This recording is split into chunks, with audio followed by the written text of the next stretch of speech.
Alors voilà, on a un petit peu de retard, donc on va empiéter sur le bulletin d'actualité de 8 heures.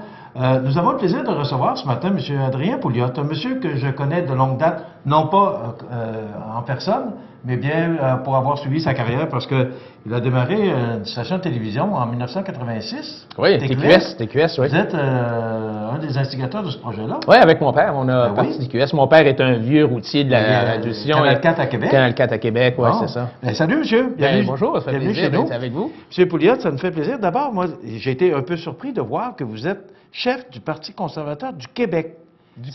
Ça fait combien de temps que c'est... Parce qu'on a connu le Parti conservateur il y a moultes années. Ça fait longtemps. Oui, et ça fait combien de temps que le Parti conservateur? Non, c'est un jeune parti. Je suis chef du parti depuis 3 mois. C'est un parti qui avait émergé un petit peu, qui était en dormance et que certains gens ont ravivé pour les élections de septembre 2012. Et ensuite de ça, ces gens-là sont partis. Il y a une course à la chefferie. Il y a des gens de l'ADQ, des anciens ADQistes qui sont venus me chercher et ils m'ont dit: viens voir ce qui se passe au Parti conservateur du Québec, Adrien, c'est intéressant. Alors donc, je suis allé et j'ai été élu comme chef depuis 3 mois. Vous avez flirté un petit peu avec l'ADQ, hein? Vous avez fait un petit peu de politique. Oui, un peu. J'ai passé à peu près 6 mois à la commission politique de l'ADQ. Gérard Deltel était venu me chercher, j'avais confiance en Gérard. Je pense qu'il y avait encore un bon positionnement au niveau des idées. Sauf que, bon, il y a eu la fameuse fusion avec la CAQ, et moi, j'étais contre la fusion parce que je pensais que M. Legault, c'était vraiment la personne dont on avait besoin au Québec. J'avais passé d'ailleurs plusieurs heures avec M. Legault chez lui pour discuter, et finalement, j'avais dit que M. Legault, lui, ce qu'il voit, c'est un gros État. C'est bon pour nous, les Québécois. Il ne faut pas vraiment réformer les programmes sociaux, il ne faut rien changer. Il faut simplement jouer avec les manettes de la grosse bureaucratie. Moi, je disais à François, c'est trop gros. Il faut rapetisser la taille de l'État. C'est comme ça vraiment qu'on va se sortir, qu'on peut pouvoir baisser les impôts, il faut aider les entrepreneurs à baisser la réglementation. Alors donc, on avait vraiment une vision différente. C'est pour ça que je suis pas allé. Donc, ce que je comprends, c'est un peu votre programme votre programme à vous de pouvoir, à un moment donné, si vous êtes élu comme si vous êtes au pouvoir, ça serait de réduire la taille de l'État. C'est votre cheval de bataille? Oui, quand on pense que le Québécois moyen, la famille moyenne, paye, mettons, à peu près 47 d'impôts si on compte l'impôt, non seulement l'impôt sur le revenu, mais les TPS, TVQ, la taxe sur l'essence, ce qu'on paye à la SAC, à Hydro-Québec, c'est 47 on est surtaxé. Et on a des services vraiment pitoyables, il faut se l'avouer, quand je regarde la performance d'un système de santé, le système d'éducation. Alors, il y a vraiment un recentrage à faire. Il faut qu'il y ait plus de privés en santé, il faut que les écoles redeviennent autonomes, il faut qu'on arrête de dicter les méthodes d'enseignement de Québec par des pédagogues et puis que ce soit vraiment les professeurs puis les directeurs d'école qui décident des méthodes d'enseignement. Il faut vraiment réduire la taille de l'État. Puis moi, j'ai confiance aux Québécois. Je pense que si l'État laisse un peu de place, les Québécois sont assez débrouillards, intelligents, créatifs pour prendre l'espace qui est laissé vacant par le retrait de l'État, puis occuper ça comme vous. Mais je suis un peu sceptique, je vous cache pas, mais de toute façon, on va vous réinviter pour en parler de ça. Parfait. Parce que je suis un peu sceptique, moi, du fait, bon, vous n'êtes pas le premier parti ou le premier chef de parti qui dit, bon, il faut réduire la taille de l'État, mais là, quand on arrive là, et là, de là à la réduire, c'est toujours entre la réalité et le rêve et la réalité, c'est toujours, il y a du travail à faire. Alors, je ne dis pas que c'est pas réalisable, mais... non, mais c'est ça. Votre vœu est pieux, mais... Pas facile, mais quand vous regardez, par exemple, moi, j'ai été propriétaire d'entreprise, une des entreprises dont j'ai été propriétaire, c'est Entourage Solutions Technologiques. Avec le même syndicat, la même convention collective, les mêmes employés, on a réussi à augmenter la productivité de 40 Comment est-ce qu'on fait ça, 40 Mêmes employés, là. Même convention collective, même syndicat. Quand on sait comment gérer les entreprises, quand on implique les employés, quand on leur explique où est-ce qu'on veut aller, quand on a une vision claire de où est-ce qu'on va, les employés embarquent. Le problème, c'est que les fonctionnaires, je n'ai rien contre les fonctionnaires, c'est des bonnes gens, mais ils n'ont pas d'incitatif à être productifs. Mais vous êtes là pour nous parler d'éoliennes. Oui, absolument. OK, et je veux attaquer le sujet parce que je veux vraiment qu'on en parle. Nous, ici, il y a beaucoup d'éoliennes. Il y en a près de 75 au sud de Bellechasse. Vous avez écrit « Scandale éolien », vous avez écrit « Pourquoi changer pour du vert éolien, surtout s'il tourne dans le rouge ». Vous écrivez et vous défendez maintenant le déficit que créent les éoliennes ou la construction des éoliennes.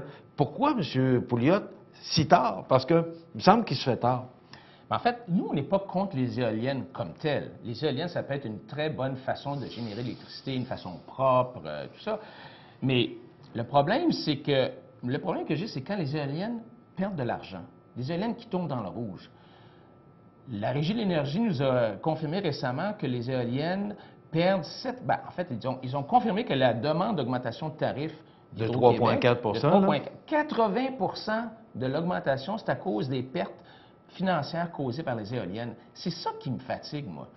Alors, ce que je dis, c'est, bon, on a des éoliennes, elles fonctionnent, les contrats sont signés, c'est des contrats de 20 ans, on ne peut rien faire. Mais là, Mme Marois, à ma grande surprise, veut en construire encore plus. Elle avait augmenté le parc d'éoliennes de 25 On perd 700 millions avec celles qu'on a, puis elle veut qu'on en construise encore plus. Moi, je dis, hey, ça va faire, là. Qui paye ça? C'est encore le consommateur. C'est toujours le consommateur, c'est toujours le contribuable qui paye.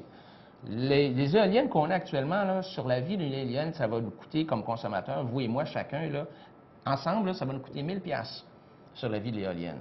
C'est ça qui n'est pas correct. J'ai rien contre le concept d'avoir de l'énergie propre. Au Québec, on est dans un paradis hydroélectrique. Oui, mais c'est ça que je ne comprends pas. Alors, pourquoi passer du vert au vert? Surtout si le vert auquel on veut passer, l'éolien, il perd de l'argent. On n'a pas besoin, on est en surplus, on a ici de l'électricité, on la donne quasiment aux Américains. Pourquoi en construire encore plus? Éventuellement, ce que vous mentionnez, c'est que ça coûte 14 cents à construire et le prix de revient est de 6 cents. Ça coûte, une éolienne, là, quand Hydro-Québec achète l'électricité de ces gens-là, là, des propriétaires d'éoliennes, ils payent 14 sous, puis là, Hydro-Québec la revend à 6 sous. On perd 8 sous par kilowattheure. Mais expliquez-moi, pourquoi, vous et moi, on est des administrateurs, on sait comment ça marche, comment on peut, au gouvernement, accepter une telle chose? Est-ce qu'il y a un projet dans l'air qu'on ne connaît pas? Est-ce qu'il y a de quoi qu'on ne connaît pas, qu'un jour les éoliennes vont peut-être remplacer les barrages? Je ne sais pas. Moi, je ne suis pas sûr de comprendre. Ben non, mais c'est incompréhensible. Ça ne fait aucun sens au niveau économique. Alors donc, il faut se poser la question, pourquoi ils ont fait ça? Monsieur le président de Hydro-Québec, il a dit « j'en veux pas ». Thierry Vandal, le président de Québec, « j'en veux pas de ça, moi ». Mais Jean Charest l'a forcé, lui a dit « c'est ça que tu vas faire, c'est moi ton patron, puis tu vas me construire des éoliennes, tu vas m'en construire 3000 mégawatts ». Qu'est-ce que tu veux? Il a dit « ben c'est lui le patron, donc je vais le faire ». Pourquoi est-ce que M. Charest a fait ça? Bon, M. Charest, c'est peut-être qu'il voulait faire plaisir aux écologistes, ou peut-être qu'il voulait acheter des votes en région, c'est peut-être ça. Mais ça ne fait pas de sens économiquement. Alors, moi, je dis, si on avait besoin d'électricité, si on en manquait, si l'éolien était rentable, j'aurais absolument rien contre ça. Mais là, on perd de l'argent. C'est toutes des décisions politiques. C'est comme des subventions déguisées, finalement, pour acheter des votes. Et les politiciens, là, ils sont intelligents, hein, parce qu'ils se servent d'Hydro-Québec pour passer leur promesse électorale. Là, c'est Hydro-Québec qui a l'air méchant. C'est Hydro-Québec qui augmente les tarifs. Mais ça n'a rien à faire avec Hydro-Québec. C'est une commande de M. Charest, hein, qui a forcé Hydro-Québec à faire ça. Alors, les politiciens réussissent à sous-traiter la partie mauvaise, l'augmentation. C'est un peu comme les commissions scolaires. Hein? Le gouvernement Marois sous-traite l'augmentation des taxes aux commissions scolaires. Plutôt que de dire on coupe, ils disent non, on passe le bac aux commissions scolaires. M. Charest a fait la même chose avec Hydro-Québec puis les consommateurs d'électricité. Puis là, Mme Marois veut faire encore plus, elle veut augmenter encore plus le parc éolien. C'est pour ça qu'on a une commission pétition. Scolaire, on en a parlé abondamment cette semaine. Là. Mais on a une pétition à queduvent.com. Si vous voulez signer la pétition, queduvent.com, pour dire à Mme Marois, cessez de vouloir construire des éoliennes additionnelles qui perdent de l'argent. Mais M. Pouliot, oui, effectivement, c'est queduvent.com, c'est ça? Ouais. Alors, pour les gens qui veulent signer une pétition, queduvent.com, et vous pouvez signer cette pétition-là, mais vous êtes un des rares intervenants. Il n'y a pas grand monde qui parle contre les éoliennes. Mais est-ce que c'est suffisant, M. Pouliot, pour faire comprendre aux gens ce que ça coûte d'abord, ce que ça nous coûte encore, puis on s'endette encore? Est-ce que c'est suffisant? Est-ce qu'il faudrait...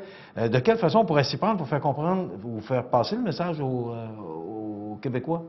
Pas sûr que les gens sont au courant de tout ce que vous nous dites. C'est ça, il y a un travail d'éducation, il faut l'expliquer de façon assez simple. Hein? Ça coûte 14 sous, on le vend 7 sous. Je pense que tout le monde comprend ça. Puis moi, j'ai pas peur vraiment je me cache pas la tête dans le sable. J'ai pas peur d'affronter les lobbies, le lobby des écologistes. c'est sûr que je veux protéger la planète, c'est sûr que je veux pas qu'on pollue, mais le lobby des écologistes, ce que j'appellerais les militants, les extrémistes là, qui veulent à tout prix arriver à leur fin en faisant payer la classe moyenne, il faut être capable d'avoir une discussion rationnelle, de se baser sur les faits scientifiques, de se baser sur l'économie. 14 moins 6, ça fait 8. C'est ça qu'il faut faire. Il ne faut pas avoir peur de donner les chiffres, de donner les explications, puis de laisser la population juger elle-même. Queduvent.com, c'est la pétition que vous pouvez signer. Moi, j'ai une question en terminant. Oui. Est-ce que vous serez des prochaines élections provinciales? Parce Absolument. qu'on parle peut-être des Absolument. élections au printemps. Oui. Serez-vous là? Absolument, je vais être là. Avec tous les comtés couverts? On va essayer de couvrir tous les comtés. On a un congrès bientôt en octobre où on va annoncer une trentaine de candidats. Donc, ça fait seulement 3-4 mois qu'on est vraiment en démarrage. Alors, on veut évidemment avoir 125 candidats dans la province.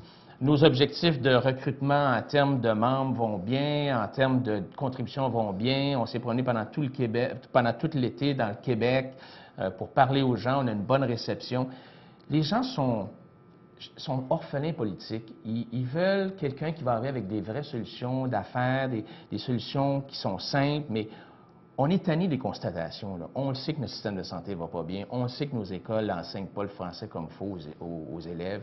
Il faut maintenant arriver avec des solutions concrètes. Et nous, c'est ce qu'on veut proposer. Alors, on est prêt pour les prochaines élections. On va vous attendre. Vous viendrez nous voir, M. Pouliot. Absolument, Merci de votre, merci de votre visite. Merci de Alors m'avoir voilà, invité. c'est M. Adrien Pouliot, qui est chef du Parti conservateur du Québec.